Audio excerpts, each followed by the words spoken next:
Hi అండి అందరికీ. ఈరోజు మనం పెసరపప్పు అలాగే శనగపప్పుతో పప్పు చక్కడి ఎలా చేయాలో చూద్దాం. ఆల్రెడీ ఒక వీడియో పెట్టానండి మైదా పిండి ఉపయోగించి. ఇది శనగపిండి ఉపయోగించి చూపిస్తాను మీకు. ముందుగా ఒక బౌల్లోకి ఒక 2 కప్పులు జల్లించిన బియ్యం పిండి తీసుకోవాలి. అలాగే ఒక హాఫ్ కప్ వచ్చి శనగపిండి అండి. ఇది ఆల్రెడీ ముందు జల్లించుకుని పెట్టుకున్న పిండే, అందుకు నేను మిక్స్ చేసేసుకుంటున్నాను. ఇది 2 బాగా మిక్స్ చేసుకుని పెట్టుకోవాలి. అలాగే మనం పిండి ఎంత తీసుకున్నామో అంత క్వాంటిటీలో వాటర్ అండి, 2 కప్పులన్నర వాటర్ తీసుకోవాలి. ఒక గిన్నెలోకి తీసుకుని స్టవ్ ఆన్ చేసుకుని మరిగించుకోవాలి. నేను సాల్ట్ వచ్చి 1.5 టీ స్పూన్ పట్టింది నాకు. కారం ఒక 2 టీ స్పూన్లు. అలాగే కలర్ ఆప్షనల్ అండి, 1 పించ్ వేసుకున్నాను నేను. అలాగే ఒక 6 టీ స్పూన్లు వచ్చి ఆయిల్ వేసుకోవాలి. ఆయిల్ వేసుకుని బాగా కలుపుకొని మరిగించుకోవాలండి.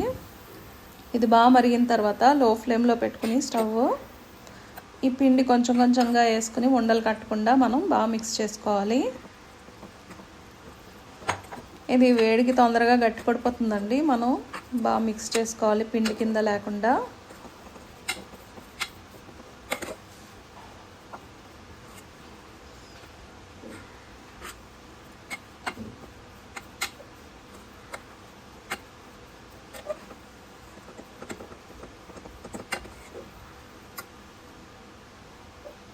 ఇది బాగా మిక్స్ అయిపోయిందండి. ఇప్పుడు మూత పెట్టుకొని స్టవ్ ఆఫ్ చేసేసుకుందాం. ఇది కొంచెం చల్లారనివ్వాలి, మరి వేడిగా ఉంటుంది కదా. అలాగే నేను శనగపప్పు వచ్చి ఒక 4 అవర్స్ నానబెట్టుకుని ఫ్యాన్ దగ్గర ఆరబెట్టేసుకున్నానండి, క్లాత్ పైన వేసుకుని. అలాగే అది పెసరపప్పు అయితే ఒక 2 గంటలు నానితే సరిపోతుంది. చెయ్యి తడి లేకుండా మనం ఆరబెట్టేసుకోవాలి. తర్వాత ఇది కొంచెం కొంచెంగా తీసుకుని చేతికి వేడి తట్టుకునే అంత వేడిగా ఉంటే సరిపోతుందండి. ఇది కొంచెం నాకు వేడిగా అనిపించింది. ఒక 2 ఉంటే మనం కొంచెం ఈజీగా చేసేసుకోవచ్చు.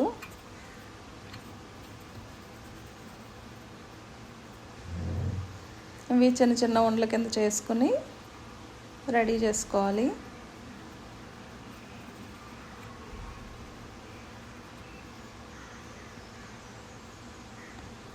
మనం సైజ్ చూసుకుని దానికి తగ్గట్టుగా చిన్న చిన్న ఉండల కింద చేసుకుందాం.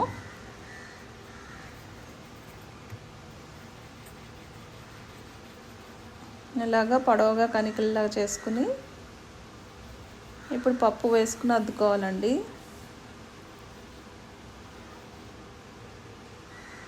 నేను లాస్ట్ టైం మైదా పిండి ఉపయోగించి చూపించాను, దానికన్నా ఇది శనగపిండి వేయడం వల్ల టేస్ట్ బాగుంది. సేమ్ షాప్లో కొన్నట్టుగానే అనిపించింది నాకు టేస్ట్ అదిని.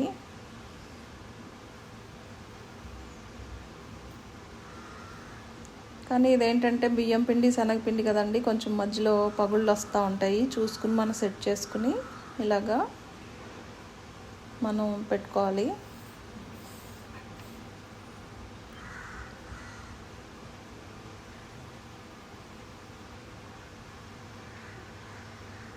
ఇలా అతుక్కునేటప్పుడు కొంచెం మనం జాయింట్స్ అది కొంచెం జాగ్రత్తగా అతుక్కోవాలి.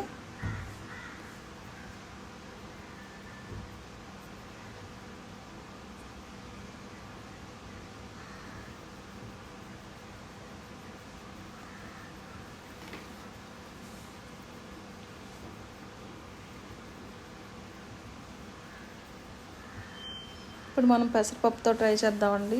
పెసరపప్పు ఏంటంటే చిన్న పలుకులో పప్పు చిన్నగా ఉంటుంది కదా, అందుకు కొంచెం ఇది ఈజీగా మనకి అతుక్కుంటాయి.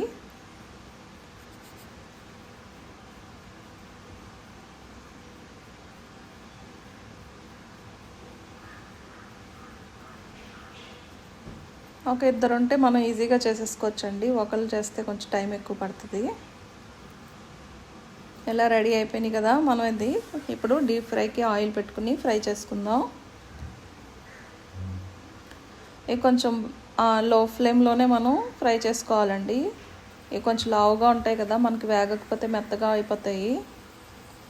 మరీ ఎక్కువ కాకుండా కొంచెం కొంచెమే వేసుకుని వేపుకోవాలి మనం.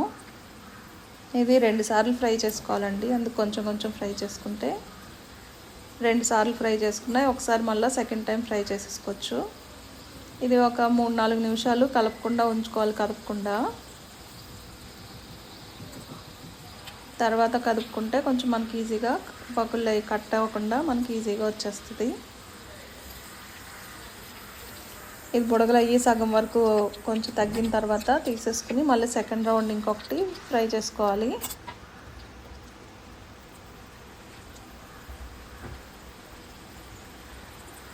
హైలో మాత్రం పెట్టుకోకూడదండి, లో ఫ్లేమ్లోనే బాగా ఫ్రై చేసుకోవాలి.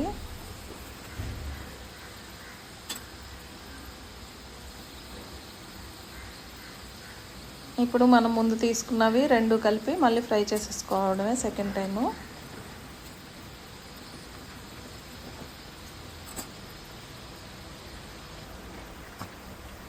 ఫ్రై అయిపోయినాయండి, తీసేసుకుందాం ఇప్పుడు.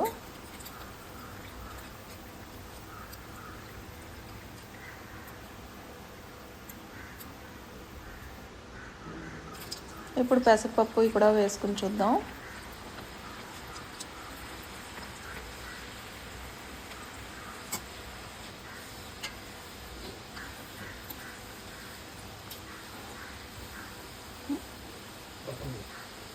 ఇవి సగం వరకు వచ్చినాయి కదండి. ఇప్పుడు తీసుకుని సెకండ్ రౌండ్ వేసుకుని తర్వాత రెండు కలిపి ఇలా ఫ్రై చేసేసుకోవాలి.